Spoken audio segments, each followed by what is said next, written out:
गरीब बहू का पुश्तैनी वर्सेस अमीर बहू का मॉडर्न खाना। आज देखना मेरी पसंद की बहू स्वाति ऐसा खाना बनाएगी ना कि खाते खाते पेट भरेगा पर मन नहीं। इतना विश्वास है मुझे अपनी पसंद की लाई हुई बहू पर। खुशबू ही देखो कितनी अच्छी आ रही है। हाँ माँ, वो तो है, खुशबू तो सच में लाजवाब है, लेकिन ऐसा भी तो हो सकता है ना माँ कि ये खाना स्वाति भाभी नहीं दिव्या भाभी बना रही हूँ। दिव्या, वो दो कौड़ी की लड़की मानसी, भले ही वो मेरे अमीर और पुश्तैनी परिवार की बहू बन गई, लेकिन फिर भी है तो वो बस इस घर के नौकर की ही लड़की। उसे नहीं होगी कुछ भी अच्छा बनाने या खाने की तमीज, समझ आया? पता नहीं मेरे छोटे बेटे ने क्या देखा था उस गरीब जाति के अंदर। वैसे हमारे घर में हमारा बेटा नौकर की बेटी लेकर आया है, लेकिन कोई बात नहीं, अगर उसके तौर तरीके और संस्कार अच्छे हुए तो हम उसे अपना लेंगे। पता नहीं इसे तो क्या दिखाई दिया उस गरीब में, वरना मैं लेकर आती इसके लिए भी कोई अमीर और पुश्तैनी से घराने की लड़की, जैसे मैं अपनी सहेली की बेटी अपने ओम के लिए लाई। ओहो माँ बाबा, अब बस भी कीजिए। अभी आप लोगों ने दोनों बहुओं को परखा कहाँ है जो आप निष्कर्ष पर जा रहे हो? ओम भाई की पत्नी बस नाम की पुश्तैनी है, वरना भाभी की सारी जवानी और बचपन भी सिर्फ विदेशी हॉस्टल्स में गुजरा है। अभी जब खाना बनकर आएगा ना, तब पता चलेगा कि कौन सी बहू कितने पानी में है। बोल तो देखो जरा, इसके ठिकाने भी नहीं है। 2 दिन की आई हुई पत्नी के बारे में कुछ बोल दिया तो तू अपनी माँ को जवाब देने लगा है। अरे हाँ, बस करो तुम लोग। लो, बहुएं खाना ला रही हैं, चलो शांति से बैठ जाओ। जिलेश के बोलने पर सभी ने रसोई की तरफ को देखा, जहां से हाथों में सामान लिए दिव्या आ रही थी। दिव्या ने शांति से लाकर पहले एक डिश टेबल पर रखी, ऐसे ही दूसरी, तीसरी, और उसने सारा टेबल भर दिया। दिव्या और स्वाति रेखा की नई बहुएं थी। रेखा एक पुश्तैनी खानदान की औरत थी जिसने अभी कुछ दिन पहले ही अपने बेटों की शादी की थी। एक बहू तो उसकी खुद की पसंद की थी, लेकिन एक बहू उसके बेटे की पसंद की थी। रेखा की एक बहू अमीर और दूसरी गरीब परिवार से थी, और रेखा अमीर वाली को पसंद और गरीब को नापसंद करती थी। ये क्या, बस तू क्यों सामान ला रही है? स्वाति कहाँ है? माँ, भाभी रसोई में नहीं थी, ये खाना तो मैं ही बना रही थी। अरे भैया, सभी वेट कर रहे हैं, जल्दी से खाना लाओ ना। मैं भी कितनी देर बाहर खड़े होकर आ चुकी हूँ, लेकिन आप पता नहीं कौन सी फ्लाइट से आ रहे हो। सॉरी, मेरी वजह से आप लोगों को इंतजार करना पड़ेगा, अभी बाहर से खाना आया नहीं। बाहर से? आज हमारे घर में खाना बाहर से आएगा, लेकिन किस लिए? किस लिए से क्या मतलब? खाना तो 2 ही तरह से ऑर्डर होता है, या तो बाहर से या घर में बनाकर, और मैं घर में खाना बनाने में ना ज्यादा बिलीव रखती हूँ, इस वजह से मैंने तो बाहर से ही ऑर्डर कर दिया। लो, कर लो बात। यहाँ 55 साल की उम्र हो गई, मैंने आज तक बाहर की रोटी नहीं तोड़ी। ये हमें बाहर का खाना खिलाएंगी। बहू तो ही खा लेना उस खाने को, हम तो घर का बना हुआ दिव्या के हाथ का खाना खाएंगे। बहू, क्या बनाया है तूने? बाबा, मैंने बनाया शाही पनीर, मटर पुलाव, आलू पूरी और साथ में मीठे में शाही टुकड़ा। मैंने मेरे बाबा से सुना है कि आप सभी पुश्तैनी खाना ही खाना पसंद करते हो, तो मैंने सारी पुश्तैनी चीजें ही बना दी। मुझे तुमसे यही उम्मीद थी। चलिए बाबा, खाते हैं। वाह बहू वाह, ये खाना तो हमारे रसोइये से भी ज्यादा अच्छे स्वाद का बनाया है तूने। अरे हमें लगा था कि गरीब घर से आई हुई लड़की पुश्तैनी स्वाद नहीं पकड़ पाएगी, लेकिन तू तो खिलाड़ी निकली भाई। सच में भाभी, शाही टुकड़े से लेकर शाही पनीर तक सब कुछ बढ़िया बना है। माँ, आप भी तो कुछ बोलो। अब मैं क्या कहूँ, आपको तो पता नहीं ये क्यों अच्छा लग रहा है, जबकि मुझे तो ये ऐसा लग रहा है जैसे लंगूर के हाथ में अंगूर, बिल्कुल अनाड़ी जैसा। न खाने में नमक सही है न मिर्च, साथ ही मीठा भी कितना तेज है। थू थू थू, दिखा ही दिया, गरीब है ना तो पुश्तैनियों का स्वाद नहीं पकड़ सकती है। रेखा ने बेवजह ही दिव्या के बनाए हुए खाने को बुरा भला बोला, और उसके बाद वो कमरे में चली गई। स्वाति का मंगवाया हुआ खाना भी किसी ने नहीं खाया था, जिसकी वजह से उसका भी मुंह बन गया। ऐसे ही अगले दिन। माँ जी, आपने ऐसे चुपके से मुझे छत पर क्यों बुलाया है? आहिस्ता बोल, कहीं कोई सुन ना ले। ये ले। ये क्या है? ये किताब है मेरे घर के पुश्तैनी पकवानों और कुछ खास सीक्रेट्स की। जानती है, इसमें हमारे घर में खाए जाने वाले पकवान और उन्हें बनाने का तरीका लिखा हुआ है। ये पहले मेरी थी, अब मैं ये तुझे दे रही हूँ। कल देखा था, गरीब घर से होने के बाद भी उस दिव्या ने कैसे सबके दिल जीते थे। आज ऐसा नहीं होना चाहिए। आज इस किताब से कोई रेसिपी देखकर तू खाना बनाना। मुझे यकीन है तू तो सभी के दिलों पर राज ही कर लेगी। ग्रेट, थैंक्स माँ जी। आप देखना, आज तो मैं सबको अपने हाथ का खाना बनाकर दीवाना बनाकर छोड़ूंगी। स्वाति ऐसे बोलकर चुपचाप से किताब को नीचे ले आई और अपने कमरे में बैठकर ये डिसाइड करने लगी कि आज वो क्या बनाए। हे भगवान, इसमें तो हर एक चीज बड़ी ही वक्त लेने वाली और झंझट से बनने वाली है। मेरे बस की नहीं है इतने झंझट करने। ये पनीर की रेसिपी भी सादी सी नहीं है, न जाने क्या क्या करना पड़ेगा। हाथ से मसाले कूटो, चटनी बनाओ। नहीं नहीं नहीं नहीं, इस किताब के अंदर की रेसिपी मैं कल ट्राई करूंगी। अभी तो मैं सभी के लिए 2 मिनट वाली मैगी बना देती हूँ, बिल्कुल मॉडर्न वाली। स्वाति से रेखा को बहुत उम्मीदें थी, लेकिन स्वाति तो कुछ और ही सोचे हुए थी। वो रसोई में आई और सबके लिए मैगी बनाने लगी। वहीं बाहर से, 1 मिनट यहीं पर रुक, कहाँ जा रही है? अंदर आजा, मेरी बहू स्वाति खाना बना रही है। गरीब की औलाद, तो आज तू रसोई में नहीं जाएगी। माँ जी, मैं तो बस अंदर से पानी लेने जा रही थी, और दिव्या भाभी अगर खाना बना रही है तो क्या हुआ, मैं उनकी मदद करवा दूंगी। बिल्कुल भी नहीं, तू यहीं रह। मेरी बहू अकेले ही सबके लिए खाना बना सकती है। मुझे यकीन है कि स्वाति आज सभी का दिल जीत ही लेगी। बाहर रेखा खुश हो रही थी तो अंदर बस सभी के लिए आज के जनरेशन की मॉडर्न रेसिपी 2 मिनट वाली मैगी बन रही थी। मैगी तो बहुत जल्दी बन गई और हो सकता है बस मैगी से ये लोग मुंह बनाए। तो फिर अब मुझे क्या करना चाहिए? क्या मैं कुछ और भी बनाऊं? अरे हाँ, वायरल ब्रेड पुडिंग। उसको तो बनाना भी आसान होता है, मैं वही बनाऊंगी। स्वाति ने ऐसे बोलकर अपने घर में ब्रेड ढूंढना शुरू किए और फिर उसने ब्रेड से ब्रेड पुडिंग बनाया। कुछ ही देर में उसका खाना बन गया। और अरे आओ आओ, मेरी बहू इतना अच्छा खाना बनाती है ना कि खाकर तुम भी फैन हो जाओगे। अजी, किसको ला रहे हो? ये मेरा एक पुराना दोस्त है। वैसे रेखा, आज का खाना भी दिव्या ने ही बनाया है ना? नहीं, आज का खाना मेरी पसंद की बहू स्वाति बना रही है। स्वाति से उसको खाना बनाना आता भी है? वो हमारी नाक तो नहीं कटाएगी ना? ओहो, आपको कभी तो मेरी चॉइस पर भी विश्वास रखना चाहिए जिलेश जी। आप बेझिझक होकर अपने दोस्त को टेबल पर बैठाइए, देखिए खाना अच्छा ही बनेगा। रेखा के बोलने पर जिलेश ने अपने दोस्त को भी बिठाया और सभी टेबल पर खाने का इंतजार करने लगे। कुछ देर के बाद ही स्वाति ने अपना खाना लगा दिया और पता नहीं आज क्या बनाया होगा बहू ने। अरे तेरे घर आया हूँ, कुछ पुश्तैनी ही बना होगा, जैसे पनीर का पुलाव या मसाला बाटी। पता नहीं ये क्या बनाया है बहू? डिश खोलते ही सभी घर वाले हैरान रह गए। जहां सभी लोग पुश्तैनी पकवानों का मन बनाकर टेबल पर बैठे थे, वहीं डिश को खोलते ही उन्हें 2 मिनट वाली मैगी के दीदार हुए। ये क्या बनाया है? बाबा, मैगी है, जल्दी बन जाती है और अच्छी भी लगती है। अच्छा, तो ये है तुम्हारी बहू के पकवान। सच में 2 मिनट वाली मैगी तो मेरी बेटी भी बना लेती है। वैसे अच्छा मजाक था जिलेश। तू ही खाइए मैगी वैगी, मैं ये सब नहीं खाता। चलता हूँ मैं। अरे रुक तो सही, सारा मूड खराब कर दिया।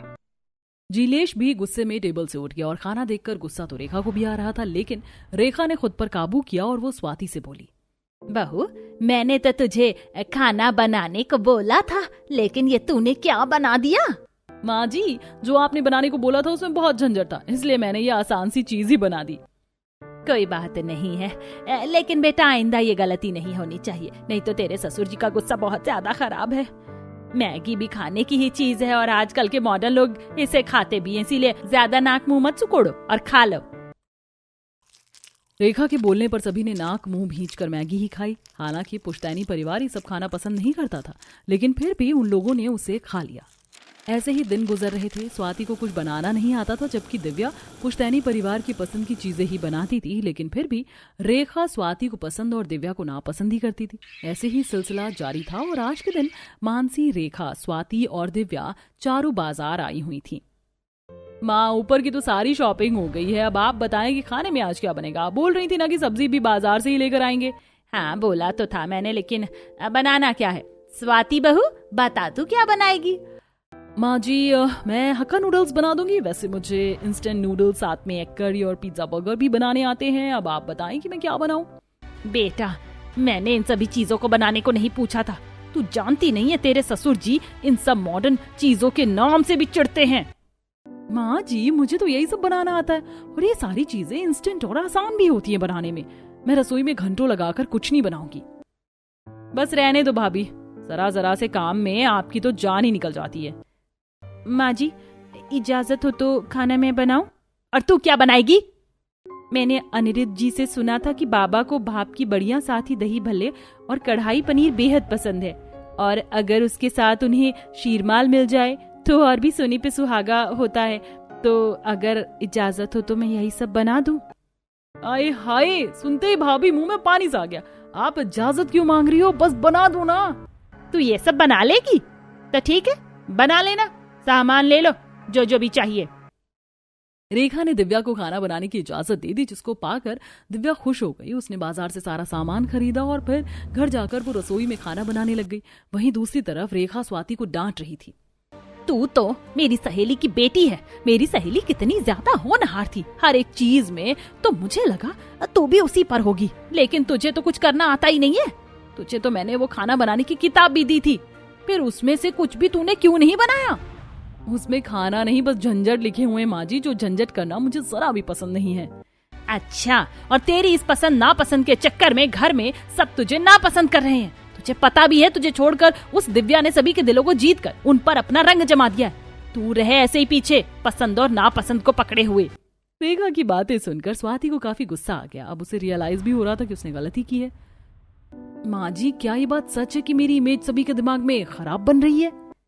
नहीं, तू तो सभी के आगे 2 मिनट वाली मैगी रखेगी और तेरी इमेज बहुत अच्छी बनेगी। ये तो दिक्कत की बात है माँ जी। अब जो भी हो, अब देखना, चाहे मुझे कितनी ही मेहनत करनी पड़े, पर मैं आलस नहीं करूंगी। मैं भी अब मेहनत से खाना बनाऊंगी। ये हुई ना मेरी बहू वाली बात। तो ठीक है, तुझे पता है कल मेरी बेटी यानी कि तेरी ननद मानसी को देखने लड़के वाले आ रहे हैं। हम उन्हें अपने घर के पुश्तैनी पकवान खिलाकर विदा करेंगे। तो कल का खाना तू बनाना। मुझे तुझसे बहुत उम्मीदें हैं बहू, मुझे यकीन भी है कि तू खाना अच्छा ही बनाएगी। हाँ माँ जी, खाना तो मैं बहुत ही अच्छा बनाऊंगी। स्वाति रेखा की बात को सुनकर जोश में आ गई और सारी रात उसने पुश्तैनी किताब के अंदर से पुश्तैनी पकवान बनाने की रेसिपी देखी और उन्हें अच्छे से समझा। देखते ही देखते अगला दिन भी निकल आया और आज के दिन स्वाति सुबह से ही जोश में थी। रेखा, जानती हो ना, आज स्वाति को देखने लड़के वाले आ रहे हैं। जानती हूँ। खातिरदारी में कोई कमी ना हो और खाना भी हमारे परिवार की तरह पुश्तैनी ही बनना चाहिए। जी बाबा, खाना मैं बनाऊंगी और खाना बहुत ही ज्यादा अच्छा और पुश्तैनी बनेगा। तुम बनाओगी स्वाति? नहीं बहू, तू नहीं, छोटी बहू ही खाना बनाएगी। उससे हमें 2 मिनट वाली मैगी थोड़ी बनवानी है। नहीं जी, स्वाति बहुत ही अच्छा खाना बनाएगी, मुझे यकीन है। बहू को हिम्मत देने से पहले उसके हौसलों को पस्त नहीं करना चाहिए। ठीक है, अब मैं क्या बोलूं, लेकिन बस रेखा ध्यान रहे, आज कुछ भी हो पर मेरी नाक न कटे। रेखा ने जिलेश की बात पर बड़ी ही शान से सर हिलाया, जिसके बाद उसने खाना बनाने को स्वाति को रसोई में भेजा। आज मैं बनाऊंगी शाही पनीर, साथ में मोहन थाल मिठाई, पूरी सब्जी और रायता। चल स्वाति, शुरू हो जा। ऐसे बोलकर स्वाति ने खाना बनाना शुरू किया। अरे नहीं, ये क्या, सब्जी में तो थोड़ा सा तेल ज्यादा डल गया। चलो कोई बात नहीं, इससे सब्जी दिखने में अच्छी लगेगी। मैं आगे का काम करती हूँ, लेकिन अब क्या करूँ? अरे हाँ, मैं पूरी का आटा लगा लेती हूँ। स्वाति ने ऐसे बोलकर आटा गूंथा, लेकिन आटा भी उसने ज्यादा गीला कर दिया। ये क्या, ये तो आटे की कीचड़ सी बन गई है। अब मैं क्या करूँ? कोई नहीं, छोटी छोटी चीजों पर ध्यान नहीं देते। वो लोग बस आने ही वाले होंगे, जल्दी जल्दी से अपना खाना बना लेती हूँ। स्वाति वैसे तो खाना बनाने को आई थी, लेकिन वो बस रसोई में बिगाड़ ही बिगाड़ मचा रही थी। अभी स्वाति रसोई में ही थी कि रेखा रसोई में आई और स्वाति बहू, कहाँ तक काम पहुँचा खाना बनाने का? बस बना ही रही हूँ माँ जी। अभी तक कुछ भी नहीं बना क्या? नहीं, हाँ, शायद सब्जी बन गई होगी। स्वाति के बोलने पर रेखा ने सब्जी को खोलकर देखा तो उसकी आंखें फट गई। सब्जी में तेल के सिवा कुछ भी नहीं दिखाई दे रहा था। ऐसे ही जब उसने पूरी का आटा देखा तो वो बिल्कुल गीला था और मीठे और रायते के नाम पर तो उसने अभी तक शुरुआत भी नहीं की थी। हे भगवान, ये क्या बहू, तूने तो अभी मीठा बनने को भी नहीं रखा है, साथ में ये सब्जी या बस तेल? ये रखूंगी मैं मेहमानों के आगे। और पूरी, तुझे इस आटे की पूरी बनानी है या इसमें आलू डालकर तुझे पकौड़े बनाने हैं?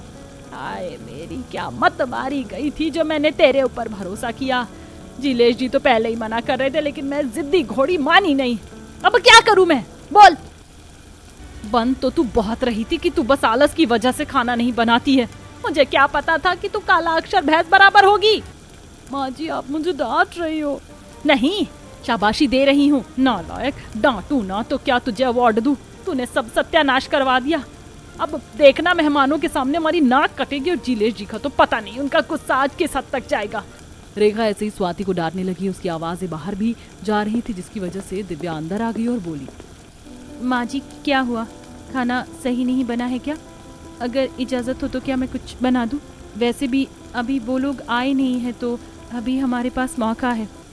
आज अगर बहू तूने कुछ बना दिया और हमारी इज्जत को बचा लिया तो मैं जिंदगी भर तेरा एहसान मानूंगी और तुझे इस घर की बहू के रूप में भी अपना लूंगी। आज हमारी इज्जत अब तेरे हाथों में मैं छोड़ती हूँ। अब आप बेफिक्र हो जाइए, पुश्तैनी खाना ऐसा बनेगा कि सभी बर्तन चाट जाएंगे। ऐसे बोलकर दिव्या ने अपना जादू चलाना रसोई में शुरू किया। इस सब्जी में नमक बहुत ज्यादा है जिससे सभी मसालों का स्वाद दब रहा है और तेल इतना है कि कोई खा ले तो खतरा है उसे उसी वक्त हार्ट अटैक आ जाए। लेकिन अब दोबारा सब्जी नहीं बनेगी क्योंकि छोले भीगे हुए नहीं हैं, इसलिए इसी सब्जी को सही करना पड़ेगा। वो कैसे बहू? मैं उसका तेल निकालूंगी और इसमें से नमक भी कम करूंगी। दिव्या ने ऐसे बोलकर आटे का एक छोटा सा पेड़ा बनाया और उसे सब्जी में डाल दिया। ऐसे ही फिर उसने एक बड़े चम्मच का बर्फ डाला और उस बर्फ और चम्मच की मदद से उसने सब्जी का सारा एक्स्ट्रा तेल निकाला और सब्जी में अपने हिसाब से तड़के लगाए। अब बस कुछ ही देर में आटे का पेड़ा सारा एक्स्ट्रा नमक पी लेगा। अब बारी है पूरी बनाने की। आटा तो बहुत गीला है, इसमें मुझे सूखा आटा मिलाना होगा तो ये सही हो जाएगा।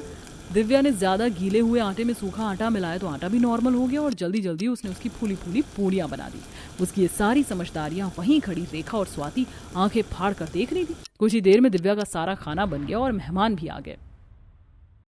वाह रेखा जी वाह, आपकी बेटी भी लाजवाब है और लगता है बहू भी मन्नत से मांगी हुई मिली है। कितना अच्छा स्वाद था आपके पुश्तैनी खाने के सत्कार में, खाकर मजा ही आ गया। वाह, चलिए आपको पसंद आ गया, मतलब हमारी मेहनत वसूल हो गई। पूरे परिवार की इज्जत आज दिव्या ने बचा ली थी। मेहमानों के जाने के बाद जिलेश बोला, कहाँ है स्वाति बहू? जी बाबा। ये ले बहू तेरा शगुन। मुझे नहीं पता था कि तू भी इतना अच्छा खाना बनाना जानती है। नहीं बाबा, मैं इस शगुन की असली हकदार नहीं हूँ। ये खाना मैंने नहीं, ये तो दिव्या भाभी ने बनाया था। अरे स्वाति, तुम भी ना ले लेती शगुन जब बाबा दे रहे थे तो। मेरी दिव्या बहू तो है ही ऐसी, जब भी काम करती है मेरा सिर गर्व से ऊंचा हो जाता है। ये लो दोनों बहुएं शगुन लो।